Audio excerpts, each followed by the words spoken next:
وعلیکم السلام ورحمۃ اللہ وبرکاتہ۔ محترم بھائی کہتے ہیں جی کہ آپ نے کہا کہ اللہ کے رسول صلی اللہ علیہ وسلم کے سارے صحابہ سے اللہ راضی ہو چکے ہیں، کہتے ہیں اس کی کوئی دلیل حدیث یا کوئی قرآنی نص؟ محترم بھائی حدیثیں بھی موجود ہیں، وہ بھی آپ کو مل جائیں گی، وہ بھی بڑی حدیثیں اس پر دلالت کرتی ہیں۔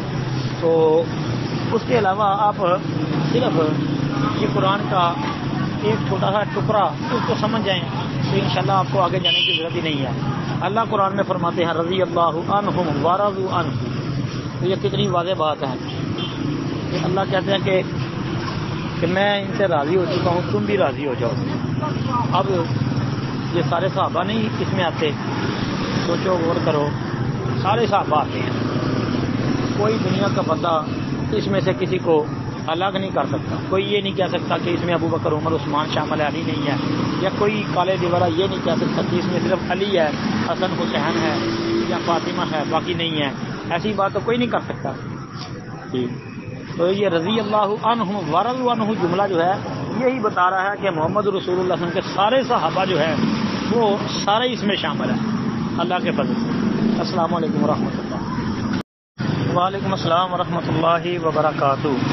محترم بھائی نے یہ پوسٹ بھیجی جی، حسن حسین نانا کے ساتھ کھیلتے تھے اور جبریل دیکھنے آتے۔ اچھا، ابن عباس رضی اللہ عنہ سے مرضی ہے کہ ایک روز حسن حسین رضی اللہ عنہما کشتی لڑنے لگے، رسول اللہ صلی اللہ علیہ وسلم اس کشتی کو ملاحظہ فرما کر کہہ رہے تھے اے حسن حسین کو پکڑو۔ سیدہ عائشہ رضی اللہ عنہا جو ہے عرض کرنے لگی آپ حسن سے فرماتے ہیں حسین کو پکڑو جبکہ حسین چھوٹا ہے۔ آپ علیہ الصلوۃ والسلام نے فرمایا جبریل حسین سے فرما رہے ہیں کہ حسن کو پکڑو۔ اللہ اکبر۔ جی کہتے ہیں جی کیف سندہ، کہ اس کی سند کیسی ہے؟ سند اس کی حسن ہے جی، سند حسن ہے۔ یہ طبقات الکبریٰ امام ابن سعد کی اس میں ہے، اور ابن سعد رحمۃ اللہ علیہ کے جو استاد ہیں اس میں وہ صدوق ہے جی، انشاءاللہ صدوق حسن درجے کے راوی ہیں، باقی راوی جو ہے ٹھیک ہے۔ تو یہ سند حسن ہے۔